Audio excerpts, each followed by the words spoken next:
বন্ধুরা, আজকের ট্রিপে আমি এক্সপ্লোর করব বিলাসবহুল একটি রিসোর্ট। প্রকৃতির মধ্যে একদিন সম্পূর্ণ ট্যুর এবং রিভিউ।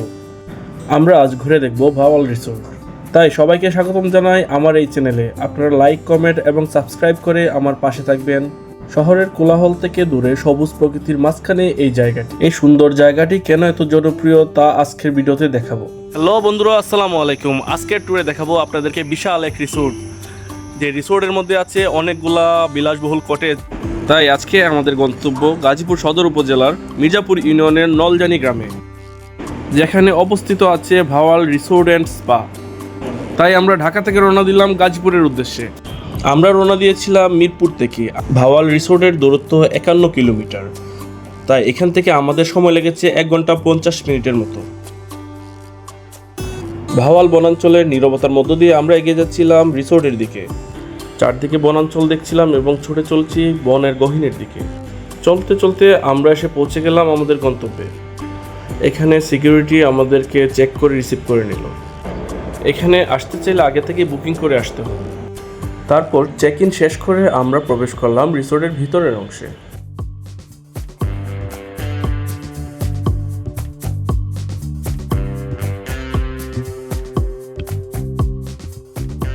রিসিপশনে আসার পর আমরা আমাদের যাবতীয় ডকুমেন্ট সাবমিট করে আমরা চলে আসলাম আমাদের ভিলার মধ্যে।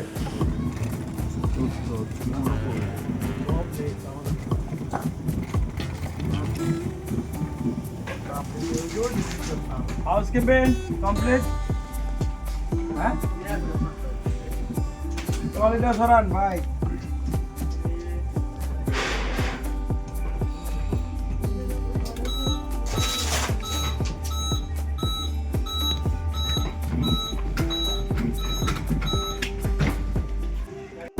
চলুন ঘুরে দেখা যাক কেমন ছিল আমাদের ভিলার রুমগুলি।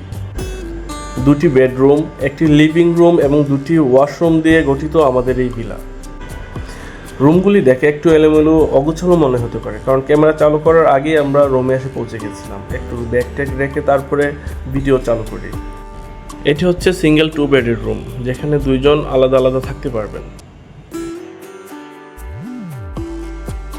চলুন ওয়াশরুমের পরিবেশটা একটু দেখে আসি। ওয়াশরুমে ঢোকার আগে হাতের ডান দিকে আছে একটি বেসিং এবং হাতের বাম দিকে আছে একটি আলমারি। আলমারিতে একটি লকার সিস্টেম করে দেওয়া আছে, যেখানে গুরুত্বপূর্ণ জিনিসপত্র এখানে রেখে দিতে পারেন।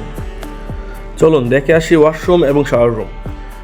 ওয়াশরুমে ঢোকার সাথে সাথে দেখা যাবে একটা বাথটব, যেটাকে প্রাইভেট পুল হিসাবে ব্যবহার করা যেতে পারে, কারণ এটার সাইজ আসলে বিশাল। অন্যান্য রিসোর্টের মতো শাওয়ারের জায়গাটাও একদম আলাদা করে দেওয়া আছে। এটি হচ্ছে একটি জেড প্লাস টয়লেট। এবার দেখে আসি আমাদের দ্বিতীয় বেডরুমটি। এটি হচ্ছে আমাদের দ্বিতীয় বেডরুম। এই রুমে অনেক বড় একটি ডাবল বেড দেওয়া আছে, একটি ফ্রিজ দেওয়া আছে। এই রুমটিতে আবার পিছনে একটি বেলকনি দেওয়া আছে। প্রতিটি রুমের জন্যই আলাদা আলাদা টিভি এবং এসি দেওয়া আছে। এবার রুমের বাইরের দিকটাতে ঘুরে দেখা যাক কি আছে।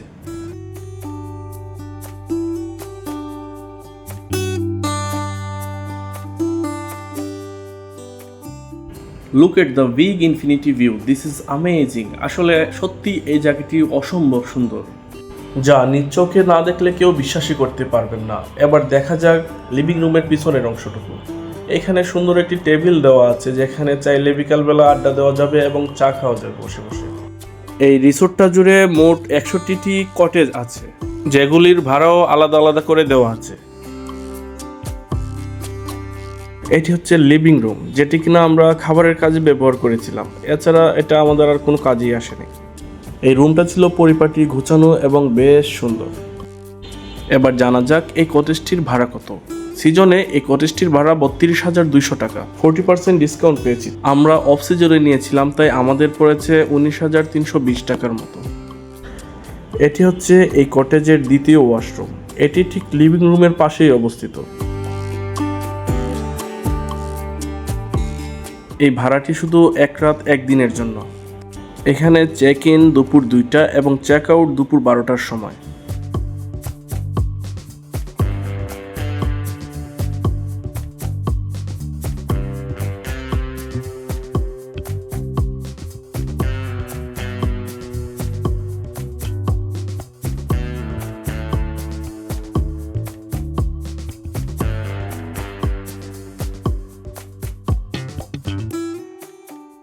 দেখুন এই রিসোর্টের যে সুইমিং পুলটা বিশাল এরিয়া, আসলে বিশাল একটা সুইমিং পুল। আমরা অন্যান্য সুইমিং পুলে যা দেখি আসলে এখানে সেটা নেই। এখানে লোকজন একদমই কম। এখানে প্রাইভেসিরও কোনো প্রবলেম নাই। এখানে সুইমিংয়ের সৌন্দর্য দেখে মুগ্ধ হয়ে নেমে পড়লাম গোসল করতে।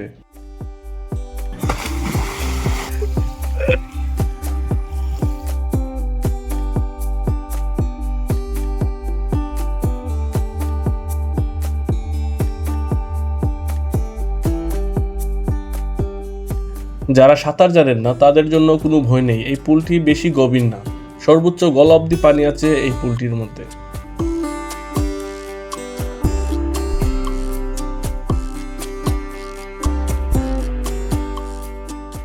গোসল শেষ করে চলে আসলাম লাঞ্চ করার জন্য। পার পার্সন লাঞ্চ 1000 টাকা প্যাকেজে আমরা অর্ডার করেছিলাম, এবং লাঞ্চ শেষ করে আমরা রিসেপশনে কল দিয়ে একটি বাগি গাড়ি ডেকে আনি এই রিসোর্টটি ঘুরে দেখার জন্য। এই রিসোর্টটির আয়তন এতটাই বিশাল, পায়ে হেঁটে শেষ করার মতো নয়। এই যে এটা হচ্ছে আমাদের কটেজ, এখান থেকে আমরা ঘুরতে বেরিয়ে গেলাম এই রিসোর্টের গাড়ি দিয়ে। আমরা এটার ভিতরটা একটু ঘুরে ঘুরে দেখবো।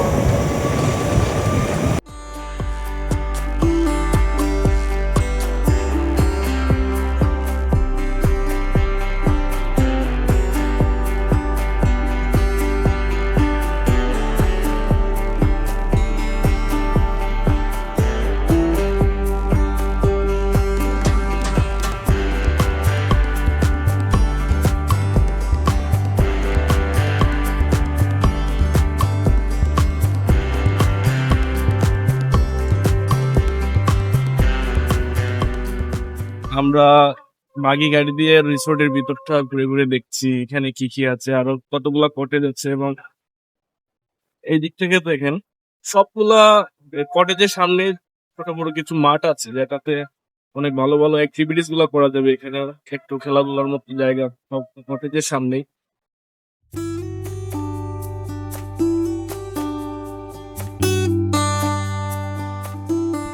এটি হচ্ছে এই রিসোর্টের রেস্টুরেন্ট।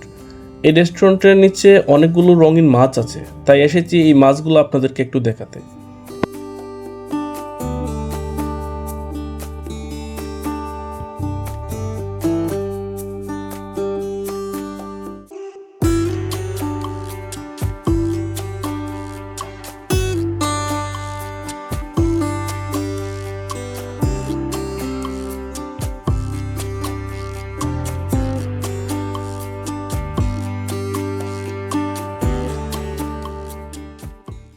এখানে আছে বার, স্পা, জিম রুম। আসুন এগুলো আমরা একটু ঘুরে দেখে আসি আসলে এখানের পরিবেশটা কেমন।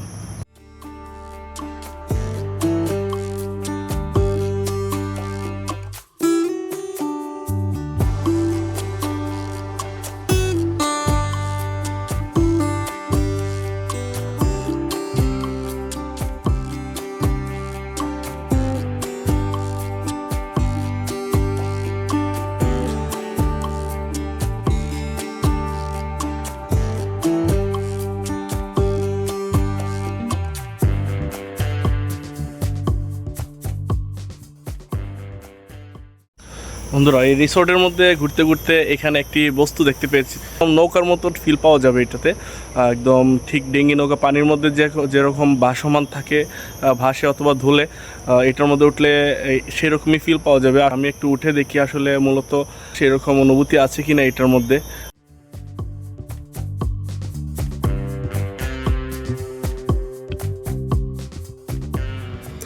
যেটা বলছিলাম, এটাতে ওঠার পরে ঠিক নৌকার মতোই অনুভূতি।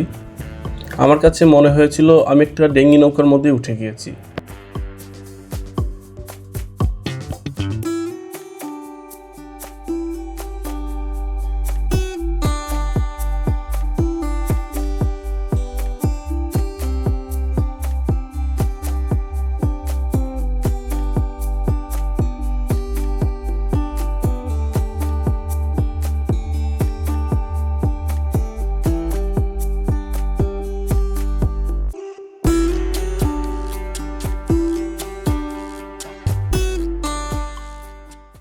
চলুন একটু ঘুরে আসা যাক এই রিসোর্টের হেলিপ্যাড থেকে। হেলিপ্যাডের ওইখানে হেলিপ্যাড এবং বাস্কেটবলের মাঠ একসাথেই আছে। দেখছিলেন রিসোর্টের ভিতরে অংশগুলো আমি দেখাচ্ছিলাম। রিসোর্টের মধ্যে অনেকগুলো কটেজ আছে এখানে। এখানে প্রায় 61টা কটেজ আছে। আসলে এই রিসোর্টটার প্রায় 50 একর জায়গা নিয়ে বিস্তৃত। এবং আমরা এখন যে জায়গাটিতে আছি এটা হচ্ছে একটা হেলিপ্যাড, এই রিসোর্টেরই হেলিপ্যাড। এবং এই রিসোর্টের হেলিপ্যাডের মধ্যে ওনারা খেলার জায়গা করে রেখেছে। এখানে বাস্কেটবল খেলা যায়, ব্যাডমিন্টনের মাঠ করা আছে। এই হেলিপ্যাডের মাঠের ঠিক পাশেই একটা বিশাল লেক আছে, যে লেকটি প্রায় 1 কিলোমিটার দৈর্ঘ্যের। এবং এখানে অনেকগুলো রাইড আছে। তো কি কি রাইড আছে চলুন আপনাদেরকে দেখিয়ে নিয়ে আসি। এবং এখানে একটা রাইড আছে যেটা আমার খুবই পছন্দের, আমি এই রাইডটি করতে যাচ্ছি। এই আমার পছন্দের রাইডটি। ঘুরতে ঘুরতে চলে এসেছি রিসোর্টের লেকের মধ্যে। এই লেকটি বিশাল, প্রায় 1 কিলোমিটার লম্বা। এখানে অনেকগুলা বোর্ড রাইড আছে, এর মধ্যে প্যাডেল বোর্ডও আছে। কাইকিংটাও চালাতে জানেন যারা, আপনারা যদি চান এখানে তাহলে কাইকিংও চালাতে পারবেন। এই কাইকিং অ্যাক্টিভিটিসটা আমার খুবই ভালো লাগে, তাই আমি এটা নিয়ে নেমে গেলাম এই লেকের মধ্যে। এই বনটির পরিবেশ ছিল খুবই শুনশান নীরব, তাই আমার একটু ভয় করছিল ভিতরের দিকে যেতে। তাই আমি বেশি ভিতরে না গিয়ে ঠিক আশেপাশেই চালাচ্ছিলাম। যদিও এই বনের মধ্যে কোনো বাঘ বা ভালুক নেই, কিন্তু আমার ভয় ছিল অন্য জায়গাতে। যতগুলো সাপ রেস্কিউ করা হয় সেগুলোকে ছেড়ে দেওয়া হয় এই বনের মধ্যে, এবং এছাড়াও এই বনে আগে থেকেই প্রচুর সাপ আছে, তাই আমার একটু ভয় করছিল। যাই হোক, নিজের অভিজ্ঞতাটাকে কাজে লাগিয়ে এই বোটটা আমি অনেকক্ষণ চালিয়েছি। তারপর আস্তে আস্তে পাড়ের দিকে ফিরে এসেছি।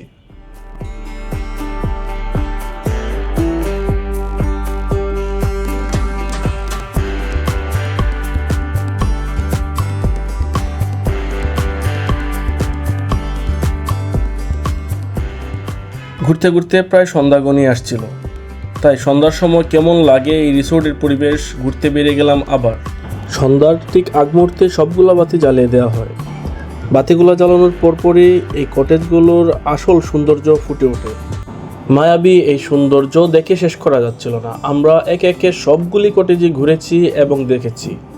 এখানে ভিড় এড়াতে চাইলে সপ্তাহের মাঝামাঝি সময় বেছে নিতে পারেন। যারা ফটোগ্রাফি করতে ভালোবাসে তাদের জন্য দারুণ একটি জায়গা। সকাল কিংবা বিকালের আলোতে এখানে অসাধারণ ছবি তোলা যায়।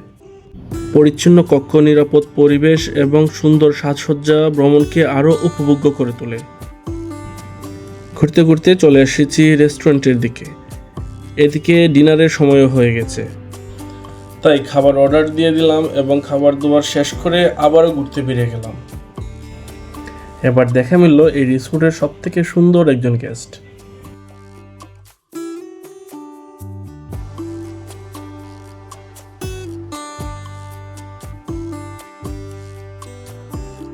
খাবার দাবার শেষ করে আবারও হাঁটতে বেরিয়ে গেলাম নীরব সুন্দর পরিবেশের মাঝে। ঘুম থেকে উঠেই ফ্রেশ হয়ে চলে আসলাম ব্রেকফাস্ট করতে। এখানে নানান রকমের অনেক আইটেম ছিল। খাবারের দিক থেকে যার যেটি পছন্দ এখানে আসলে সেটি পাবেন।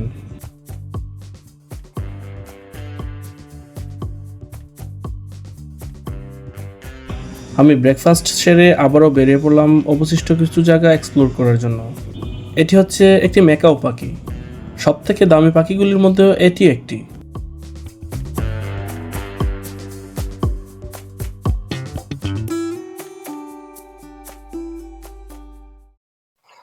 দর্শক, এখন এমন একটি জায়গাতে দাঁড়িয়ে আছি, দেখুন এটা হচ্ছে এই রিসোর্টের পাওয়ার হাউস। কত বড় পাওয়ার হাউস হলে বোঝা যায় আসলে এইটার এরিয়াটা কতটুকু বড়। আসলে আমরা সামনের দিকে যাই এবং দেখি ওইদিকে কনভেনশন হলগুলো। সকালে ব্রেকফাস্ট সেরে আমরা ওর জন্য যে অবশিষ্ট জায়গাগুলো রয়ে গেছিল আমরা চলে এসেছি আজকে সেই জায়গাগুলোর মধ্যে। দেখুন এখানে আছে কনভেনশন হলগুলো, 2টা হল এখানে আছে। এখানে যত কর্পোরেট প্রোগ্রাম আছে এই রিসোর্টের মধ্যে, কর্পোরেট প্রোগ্রাম গুলো এই রিসোর্টের মধ্যে যতগুলাই হয়, অনুষ্ঠিত হয়, সবগুলাই এই হলগুলোর মধ্যে হয়। এখানে একটা হল আছে দেখতে পারতেছি, এটার নাম হচ্ছে ডিঙ্গি, এবং ওইখান থেকে আরেকটা হল আছে, এটা হচ্ছে পালকি। এবং বিয়ের জন্য কিন্তু তার থেকে অনেক বড় একটা হল আছে, এটা হচ্ছে ওই পাশে মনে হয়। আমরা একটু হেঁটে হেঁটে ভিতরের দিকে যাব এবং দেখে আসবো যে বিয়ের জন্য যে হলটা রাখা আছে আসলে এটা কতটুকু বড়। এখানে দেখতে পাচ্ছি অনেক সুন্দর একটি পালকি, ওদিকে দেখাও। এই পালকিটার ভিতরে একটা বধূ বসে আছে, আপনাদেরকে দেখাই আমি। এই যে নতুন বউ, কেমন আছো? ভালো। তুমি কি তোমার স্বামীর জন্য কান্না করতেছো? কোথায় গেছে? তুমি পাইতেছো না? পাইতেছো না? না কি সারা রাত কি কেন ঘুমাইছিলা? হ্যাঁ, তুমি কি ব্রেকফাস্ট করছো? এই বসো বসো বসো বসো। এই বিড়ালটির সাথে একটু দুষ্টামি করে চলে আসলাম কনভেনশন হলে। দর্শক দেখতে পারতেছেন আরো বিশাল একটি হল রুম, আপনাদেরকে যেটার কথা একটু আগে বলেছিলাম। যত বিয়ে শাদীর অনুষ্ঠান আছে সবগুলা এখানে করানো হয়, এখানে বড় বড় প্রোগ্রাম গুলো এখানেই হয়।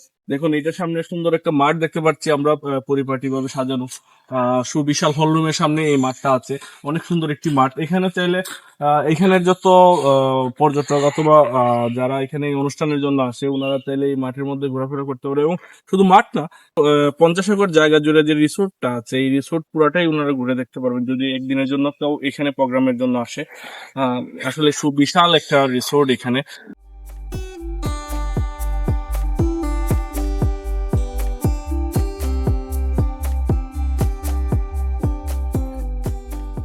এই রিসোর্টের মধ্যে অনেকগুলো ফল গাছ আছে। এই ফল গাছগুলা আমাদের জন্য, যারা পর্যটক এখানে আসে সবার জন্য এটা উন্মুক্ত। চাইলে যে কেউ এখান থেকে ফল পেরে খেতে পারে। আসুন আপনাদেরকে দেখাচ্ছি।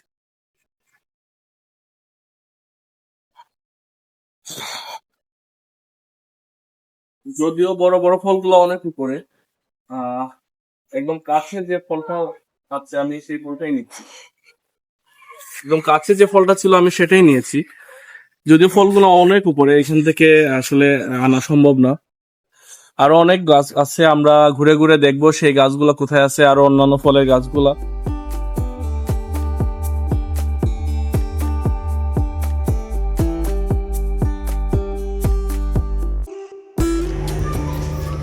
দেখুন তো সুন্দর না? এটা হচ্ছে আমাদের ভিলা, যেটা এই ভিলা থেকে ভিলার ঠিক সামনে সুইমিং পুল এবং এখানে একটা দোলনা আছে, দোলনাতে দোল কাটছিলাম। বাইরে আসলে প্রচন্ড রোদ, যতবার রুম থেকে বাইরে যাচ্ছিলাম ততবারই একদম ঘেমে একাকার। এক রাত একদিন ট্যুর শেষ করে চলে এসেছে বিদায়ের পালা। লাইক, কমেন্ট এবং শেয়ার করে সাথে থাকবেন। সে পর্যন্ত ভালো থাকুন, দেখা হবে নতুন কোনো জায়গায়। আল্লাহ হাফেজ।